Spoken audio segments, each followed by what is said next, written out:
Okay, so this is going to be my review of Incredible Hulk, Abominable. Now, in the Incredible Hulk series, this is the Bruce Jones, Mike Deodato Jr. run, which is very polarizing because it did a lot of stuff that even to the point where it was revealed to be non-canon. It all turned out to be one giant dream sequence by Nightmare in Hulk Tempest Fugit. So really, it's kind of interesting looking back at this comic and go, wow, it's like its own what-if story. And mostly because it did a lot of stuff that a lot of fans were not cool with, as well as, you know, it's a very polarizing story. The main thing about Bruce Jones's Hulk is that it tries to be more of a spy action thriller, and while there is some really good dialogue here, and the artwork, of course, by Mike Deodato is just brilliant. There are some just breathtaking pictures in here, like the one right here of Abomination just wrecking shit. It's more dialogue-y than a Brian Michael Bendis comic. Yeah, this is a big problem, because when you think Hulk, you think, oh yeah, smash, smash, smash.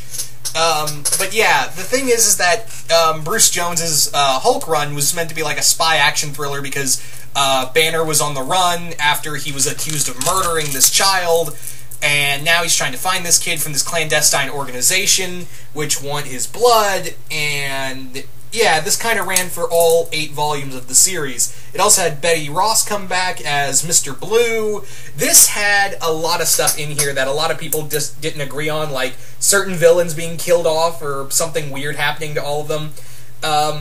Yeah, personally, I really enjoy the volume Transfer of Power, which is this volume where the Absorbing Man is the main villain, and he's learned to absorb people's minds and go into them. It's really cool. Also, it's really hard to find Bruce Jones trades these days, probably because it wasn't a big thing. I kind of dig Bruce Jones's work, but here's the thing, it works better in trade. It's kind of like a Bendis comic where you read it in trade and it feels a little more better. It feels better reading it. Rather than single. I would be done with this comic if I had to do this single issue. But anyway, let's go into the story. The story is that this group called Home Base, which wants the Hulk's blood, they recruit Emil Blonsky, the Abomination, to hunt down the Hulk and bring him to them. However, Blonsky has other ideas, but however, they have decided, you know, in exchange, they will give him what he wants the most, and that is his wife Nadia. Nadia, by the way, is also looking for Bruce on behalf of this group called Home Base, and yeah, she's kind of shacking with Bruce. And bumping and grinding. Yeah, you get the picture.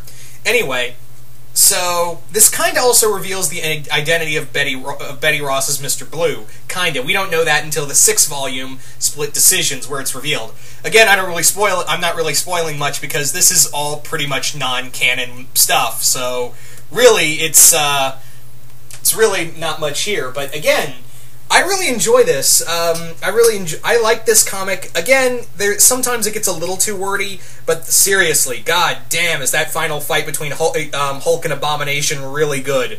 That is a seriously great punch-up between Hulk and Abomination. And keep in mind, Banner is still under the impression at this time that Abomination killed her. For those who don't know, and this was canon until she was brought back as Red She-Hulk, Blonsky murdered Betty. He more or less gave her radiation poisoning and pinned it on the Hulk, making him feel like he did it, you know, making him feel like he did this, and then, of course, Ross locked him up in this, and then, you know, this group called Home Base freed him, and now Blonsky at this point, he just wants to find his wife so he can beat the shit out of her, because it's revealed that he wasn't this loving husband at all, even though, yeah, that's been retconned, that he was this abusive asshole who just took his anger out on his wife. So, in here, we also have Banner Banner and Nadia constantly having sex, and I guess that's something Banner hasn't had in a while. But yeah, this really does a lot of spy stuff in here.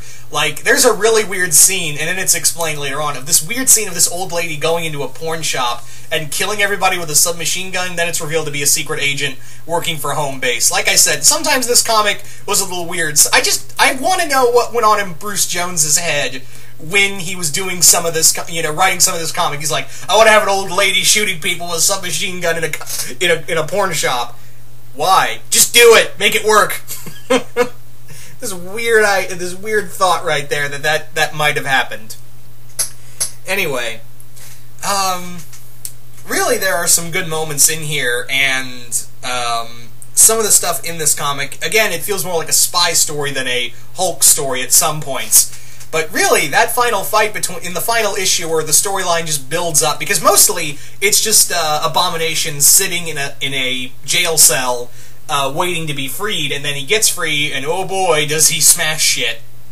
So, and again, that final fight between Hulk and Blonsky, Hulk and Abomination, is very well done in my opinion. But yeah, I can understand why Bruce Jones's run is very polarizing, because again, there was more dialogue.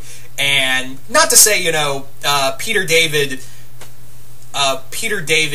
didn't do a lot of wordy comics. He some of his best stuff was dialogue heavy.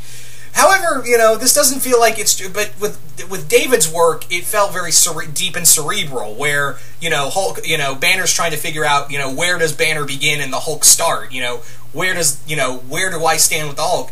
With this, it's more like, yeah, I'm kind of at peace with the Hulk, and my life just kind of sucks. And yeah, it leaves this overlying plot that goes on for about 8-9 volumes. Yeah, if you had to read this in single issues, you'd have been pissed off to no end about all this. But I digress. All in all, it's I don't know if I could recommend this for everybody. If you can find it, I got it for $5, so maybe if you find it for a cheap price, give it a shot. Even diehard Hulk fans, I don't know if I can recommend this, because again, Bruce Jones's run on a whole is very polarizing, and a lot of people are happy it's non-canon. Anyway, so yeah, that's kind of all I had to say about this. But once again, you guys tell me, what did you guys think of, if you've read it, what did you guys think of Hulk Abominable? Did you guys like it? Did you guys hate it? Comment below, let me know, and once again, hope you all enjoyed this, and I will see you guys later.